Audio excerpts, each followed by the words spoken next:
دا نصیحت دی چې د الله نه دعاګانې ډېرې غواړي. د هغه عبادت دی ورک شوی عبادت دی په دې مؤمنانو کې. د الله ته چې لاسونه اوچت کړي د الله دا ډېره خوښه ده چې زما دا بنده الله غواړي چې زما دا بنده ماته څه وکړي عاجزي راته راښکاره کړي. دا لاسونه چې الله ته اوچت کړي دی اوچت عبادت دی چې دا نن سبا په موږ کې نشته. یو ته وایي دعاګانې زما دپاره غواړه، بل ته ووایي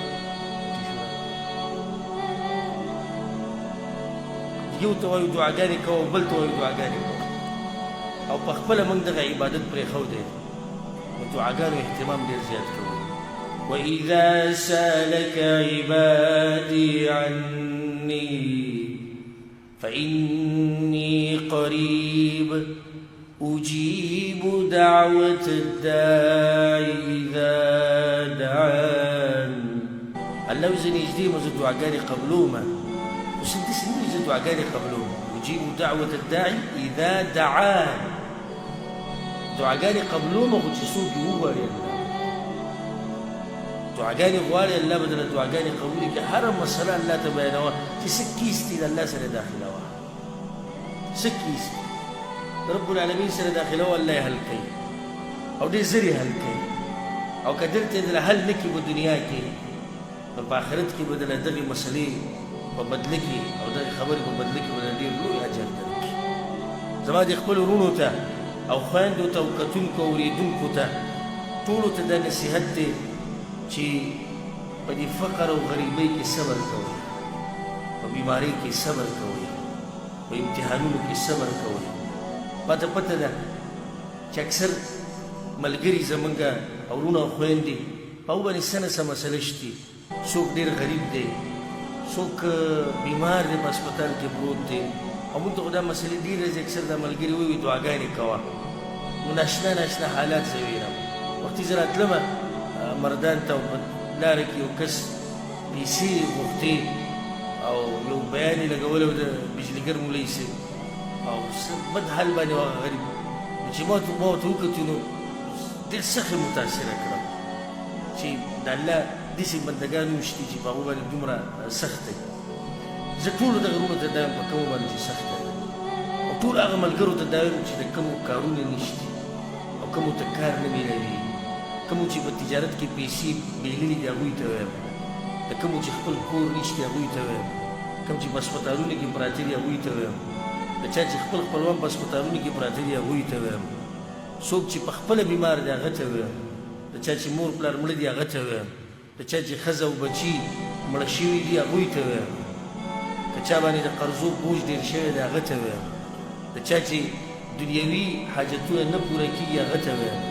د چا چې واده نشته هغه ته وایم، د چا چې بچي نه کېږي هغه ته وایم. دې ټولو ته هغه نصیحت کوم چې الله کړی خپل پیغمبر ته فاصبر صبرا جمیلا. ای پیغمبر وایي صبر وکړه خو صبر جمیل ښه مضبوط صبر وکړه. صبر جمیل دا مطلب دی یعنې د دې سا وتو پورې صبر وکړه. دا یو تعریف دی چې علماو کړی وي. صبر جمیل څه مطلب؟ صبر د هغه وخته پورې کول چې ملک الموت راشي او تا ته ووایي چې ستا وخت پوره شوی دی په دې دنیا کې. موږ چې په دې دنیا کې اوسېږو دارو ابتلاء دارو امتحان، امتحانونه به راځي، په دې کې زړه مه خرابوئ، ښه مضبوط اوسئ. او دا خو هېڅ سختي نه دي، دا کمې سختي چې په موږ راځي دا څه سختي دي. یو سړی دی ډوډۍ یې پراخه نه ده ګزاره به وکړي که نه، بیماري ده صبر کوه الله به دله روغ صحت درکړي او دې سره دله الله ګناهونه کموي. داسې مصیبتونه نه دي په مقابله د هغه مصیبتونو کې چې هغه راغلي وو په چا باندې راغلي وو په صحابه کرامو باندې او په مؤمنانو باندې په هغه وخت. هسې یو مثال دوه چې ستاسو نه زړه مطمئن شي او خوشحاله به شئ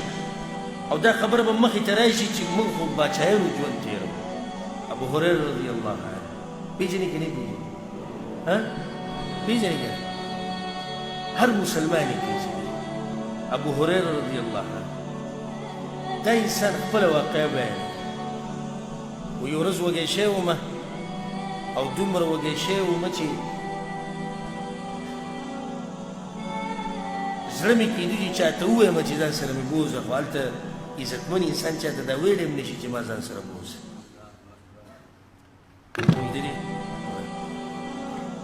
ابو هريره رضی الله عنه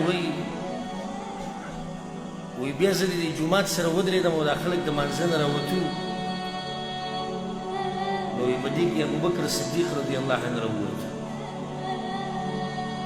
وی ما ورته ویل چې د یو مسلې تپوس کوم وی دا مسله ماته معلومه وه خو ما ویل چې دی به وایي چې ځه راځه کور ته به لاړ شو د مسلې جواب به درله درکوم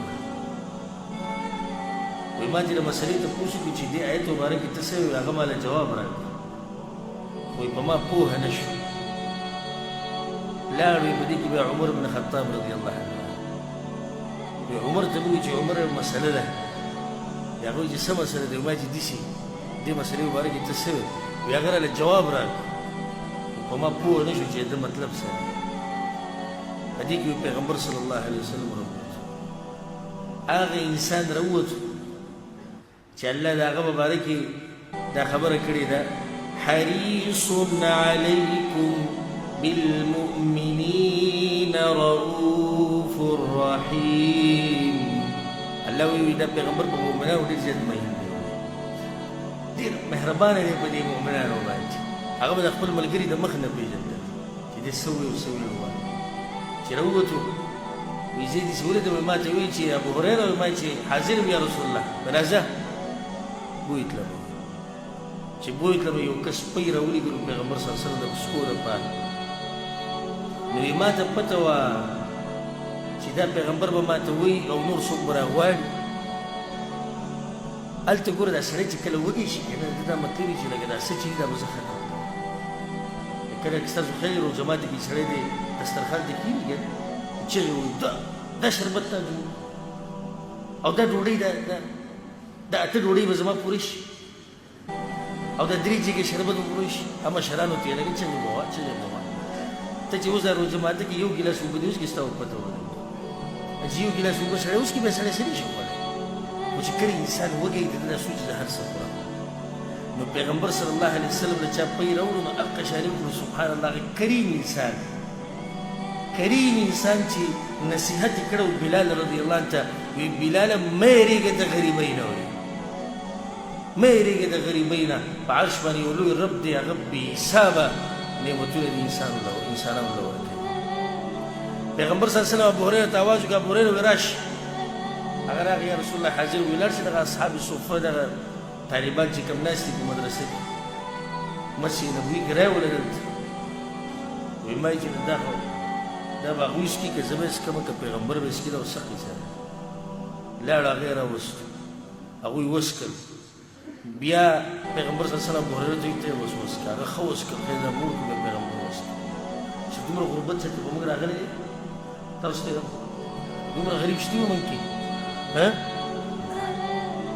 ابو هریره رضی الله عنه وایي یو پیر وږی شوی و ډېر زیات او د پیغمبر د منبر ته مې ځان راورسو دغه ځای کې بېهوشه شو نو پړ مخې پروت وم نو چا خو پېژندلو چې دا څوک راغلی دی نو خلکو ویې لیونی د پیغمبر جومات ته راغلی څوک لیونی راغلی ویل ته پروت چې ملګري نه وي چې ویل کړو او هغه انسان دی چې ټول زیات حدیثونه د پیغمبر نه یاد کوي هغه انسان د لوږې نه راولېدلی دی د پیغمبر د منبر په خوا کې هلته پروت بیا هم صبر کړی فاصبر صبرا جمیلا صحابه کرامو باندې خو ناشنا سختې راغلي